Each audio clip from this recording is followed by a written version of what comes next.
안녕하세요. 저는 올해 70살이 된 김정수입니다. 70이 되도록 특별할 것 없는 저의 인생 이야기를 하려 합니다. 저는 1953년 한국전쟁이 끝난 직후 경상북도의 작은 시골 마을에서 태어났습니다. 부모님은 농사를 지으셨고 우리 6 형제는 농사일을 도우며 자랐죠. 초등학교 시절 매일 4km가 넘는 산길을 걸어서 통학했습니다.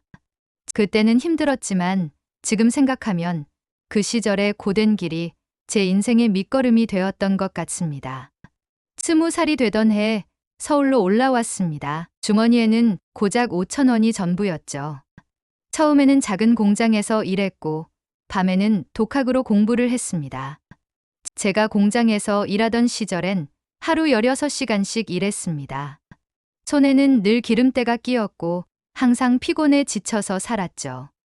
하지만 그때 배운 기술이 나중에 제 사업의 기초가 되었습니다. 첫 월급으로 어머니께 사드린 반지를 보고 우시던 모습이 아직도 생생합니다. 그때 처음으로 제가 무언가를 해낼 수 있다는 걸 느꼈죠. 30살에 작은 가게를 열었습니다. 아내와 함께 새벽부터 밤늦게까지 일했죠. IMF 때는 가게 매출이 반토막 났고 빚쟁이들이 매일 문을 두드렸습니다. 그때 아내가 집에 있던 금반지를 몽땅 들고 나와 저를 믿는다고 했죠. 급한 대로 몇 개 안 되는 금을 팔아서 외상으로 물건을 떼오던 거래처에 갚고도 우리는 가게를 접어야 했습니다. 이제는 세 자녀도 모두 장성해서 제 각각의 길을 가고 있고 손주들의 제잘거림으로 집안이 늘 따뜻합니다.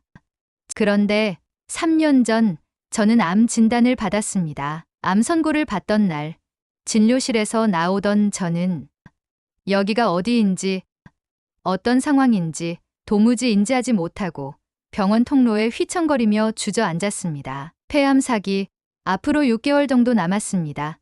의사의 말이 귓가에 맴돌았습니다. 어떻게 집으로 왔는지 지금까지도 기억이 없습니다. 그리고 아내는 자꾸 캠을 얻지만 차마 말을 꺼내지 못하고 며칠을 혼자 끙끙 앓았습니다. 내가 얼마 살지 못한다는 사실이 믿기지 않았어요. 모든 것이 싫어지고 세상이 원망스러웠습니다. 왜 하필 나야? 나는 남한테 못할 짓 한 게 없는데. 평생을 고생하며 성실하게 살아온 게 죄인가? 왜? 나야. 왜? 하필 나냐고? 매일을 세상에 대한 분노와 원망으로 먹지도 자지도 못했습니다. 그리고 몸은 점점 쇠약해져 갔지만 이 사실을 가족들에게는 입이 떨어지지 않았습니다. 그러던 어느 날 오랜만에 막내가 집에 들렀다가 제 상태를 눈치챘습니다. 검사 결과지를 보더니 곧바로 자기가 일하는 대학병원으로 저를 데려갔습니다. 다시 모든 검사를 하고 저는 첫눈으로 새로운 표적 항암 치료법, 임상시험과 저의 유전자가 맞아서 참여할 수 있는 기회가 있었습니다. 항암 치료는 지옥 같았습니다. 머리카락이 한 움큼씩 빠지고 음식 냄새만 맡아도 구역질이 났죠. 밤이면 온몸이 불에 타는 것 같았고 뼈마디마다 쑤시는 통증에 잠을 이룰 수 없었습니다. 아내는 매일 병실에서 저와 함께 잤습니다. 간이 침대는 꺼내지도 않고 휴대용 의자에 앉아서 밤새 제 손을 잡고 있다가 아침이면 허리가 아프다며 몰래 찡그리던 모습이 지금도 생생합니다. 큰아들은 회사 일을 제쳐두고 매일 아침 병문안을 왔고 둘째는 파리에서 비행기를 타고 와서 한 달간 병간호를 했습니다. 퇴원하고 난 뒤에도 6개월 동안 격주로 항암 치료를 받았는데 그때마다 세 자녀가 돌아가며 병원에 데려다 주었죠. 가장 힘들었던 건 손주들이 할아버지, 머리카락이 왜 없어요? 라고 물었을 때입니다. 그때 막내는 할아버지가 슈퍼맨처럼 변신하는 중이야 라고 말해줬죠. 그 뒤로 손주들은 저를 슈퍼맨 할아버지라고 불렀습니다. 그래도 손주들 보면서 버텼습니다. 치료 과정에서 체중이 20kg나 빠졌습니다. 거울 속 앙상한 제 모습을 보며 이제 끝인가 생각도 들었죠. 하지만 가족들의 사랑과 의료진의 노력 덕분에 8개월 만에 기적처럼 암세포가 줄어들기 시작했고 1년 6개월 후에는 완치 판정을 받았습니다. 지금도 3개월에 한 번씩 정기검진을 받고 있습니다. 검진 날이면 막내가 항상 제 담당 의사와 상의하고 최신 치료법이 더 있는지 찾아봅니다. 완치 판정을 받았다지만 가족들은 아직도 불안해하고 있었던 거죠. 암을 이겨내고 나니 매일 아침 눈을 뜨는 것만으로도 감사한 마음이 듭니다. 제가 살아온 70년 돌아보면 참 많은 일이 있었네요. 힘들었던 순간도 많았지만 지금은 모든 게 감사합니다. 26에 지금의 아내를 만났습니다.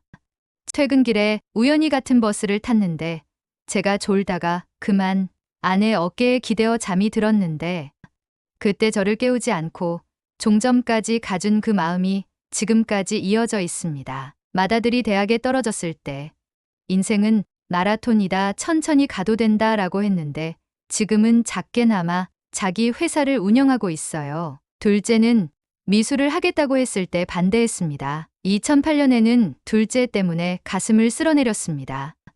그림을 그리겠다고 프랑스로 유학을 가더니 3개월 만에 모든 돈을 써버리고 연락이 끊긴 거죠. 급하게 프랑스로 날아갔는데 딸아이는 몽마르트르 거리에서 초상화를 그리며 살고 있었습니다. 처음에는 화가 났지만 그곳에서 딸의 그림을 본 순간 제가 잘못 생각했다는 걸 깨달았습니다. 거리에 모여든 사람들이 딸의 그림 앞에서 감탄하고 있었거든요. 지금 딸은 파리와 서울을 오가며 작품 활동을 하고 있습니다. 지금 생각하면 참 바보 같았죠. 이제는 딸아이가 그린 그림이 거실에 걸려 있는 게 가장 자랑스럽습니다. 막내는 약하게 태어나서 늘 병치레를 하며 자랐습니다. 병원을 수도 없이 다녔는데 2002년에는 또 다른 시련이 찾아왔습니다. 막내가 교통사고를 당한 거죠. 횡단보도를 건너다가 신호위반 차량에 치였는데 한 달간 혼수 상태였습니다. 병원비도 문제였지만 더 큰 걱정은 아이의 상태였죠. 의사 선생님은 깨어나도 다시 걷기는 힘들 거라고 했습니다. 하지만 기적처럼 막내는 눈을 떴고 그때부터 우리 가족의 투병 생활이 시작됐습니다.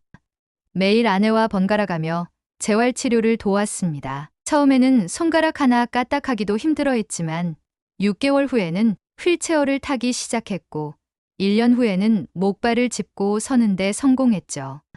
그 모습을 보며 온 가족이 울었습니다. 더 놀라운 일은 그 후에 일어났습니다. 막내는 입원 생활 중에 만난 의사 선생님을 보며 의사의 꿈을 키웠고 결국 재수 끝에 의대에 합격했습니다. 지금은 그때 자신이 치료받았던 병원에서 의사가 되어 아픈 사람들을 돕고 있습니다. 젊었을 때는 돈이랑 성공만 쫓았는데 지금 생각해보면 그게 전부는 아니더군요. 가족들과 보낸 소소한 시간들, 길가에 핀 꽃 한 송이, 손주들과 나누는 달달한 아이스크림 한 개가 더 값지게 느껴집니다. 손주들은 제가 모르는 게 있으면 꼭 찾아보고 알려주거든요. 나이 들어 배우는 재미가 쏠쏠하네요. 요즘 제가 가장 행복한 순간은 아침 6시에 일어나 동네 뒷산을 오르는 시간입니다. 처음엔 암 완치 후 재활 삼아 시작했는데 이제는 하루의 낙이 되었죠. 뒷산 중턱에 앉아 시원하게 펼쳐진 동네를 내려다보며 간단하게 싸온 도시락을 먹으며 일출을 보는데 그때만큼은 세상 부러울 게 없습니다. 매주 토요일이면 손주들이 저희 집에 모입니다. 손주들과 함께 장난감 블록으로 집도 짓고 공룡 그림도 그리면서 노는데 그때가 참 즐겁습니다. 특히 5살 막내 손주가 제 무릎에 앉아 할아버지, 옛날 이야기 해주세요라고 할 때면 가슴이 뭉클해집니다. 취미로 시작한 스마트폰 사진 찍기도 큰 즐거움입니다. 아내와 함께 근처 공원을 산책하면서 꽃과 나무를 찍어 SNS에 올리는데 젊은 사람들이 감성 사진이라고 칭찬을 해주더군요. 얼마 전에는 동네 어르신들에게 스마트폰 사진 찍는 법을 알려주는 작은 모임도 만들었습니다. 가끔 아내와 함께 시장을 갑니다. 솔직히 무거운 장바구니 드는 게 힘들지만 아내 손잡고 함께 걷는 그 시간이 좋아서 빼먹지 않고 있죠. 돌아오는 길에 항상 떡볶이를 사 먹는데 그 맛이 어찌나 좋은지 모릅니다. 저녁에는 아내와 베란다에 앉아 막걸리 한 잔을 나눕니다. 서로 하루 동안 있었던 일을 이야기하면서요. 젊었을 때는 바빠서 이런 소소한 대화를 나눌 시간이 없었는데 지금은 이런 시간이 가장 행복합니다. 매달 마지막 주 일요일에는 자녀들, 가족이 다 모입니다. 막내는 병원 당직이 아닐 때, 둘째는 파리에 있지 않을 때 꼭 참석하죠. 손주들 제잘거리는 소리, 자녀들의 웃음소리로 가득 찬 집안을 보면 제가 이 나이까지 살아온 게 참 감사하게 느껴집니다. 밤에 잠들기 전 아내와 함께 내일 하고 싶은 일들을 이야기하는 시간도 좋습니다. 비록 큰 계획은 아니지만 내일은 어떤 반찬을 해먹을까, 모레는 어디를 가볼까 하는 소소한 계획들을 나누다 보면 마음이 따뜻해집니다. 70년을 살아보니 노년의 삶에서 가장 중요한 것은 마음가짐입니다. 첫째로, 아직 늦지 않았다는 생각으로 새로운 것을 배우는 게 중요하다고 생각합니다. 저는 60이 넘어서 스마트폰을 배웠고 70이 되어서는 유튜브로 영어 공부를 시작했습니다. 언젠가 텔레비전에서 할머니가 영어 공부를 열심히 하는 것을 보고 그때는 그저 대단하시다라고만 생각했는데 저도 해보기로 했습니다. 처음엔 어려웠지만 한 걸음씩 나아가다 보니 이제는 손주들과 영어로 된 동화책도 읽습니다. 배움에는 끝이 없다는 걸 깨달았습니다. 둘째로, 건강관리는 젊었을 때보다 더 신경 쓰려고 합니다.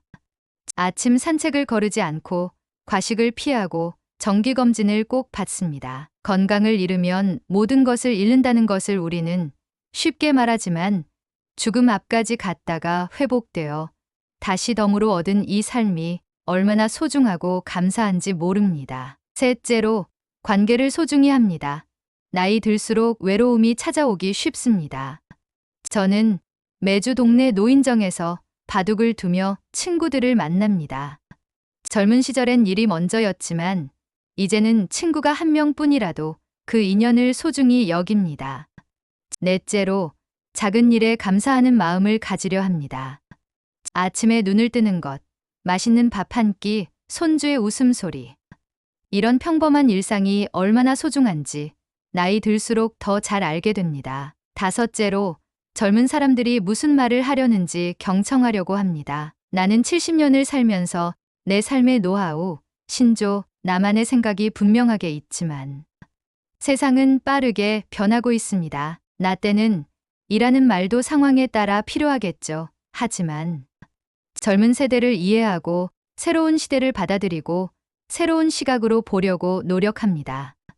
여섯째로, 자신만의 취미를 가지려 합니다. 저는 사진 찍기와 등산이 취미입니다. 이런 취미가 있어 매일이 새롭고 즐겁습니다. 일곱째로, 돈에 너무 얽매이지 않으려고 합니다. 물론 노후 준비는 중요하지만 가진 것에 만족하고 행복을 찾는 게 더 중요합니다. 마지막으로, 아직도 할 수 있다는 희망을 가져야 합니다. 나이는 숫자에 불과합니다.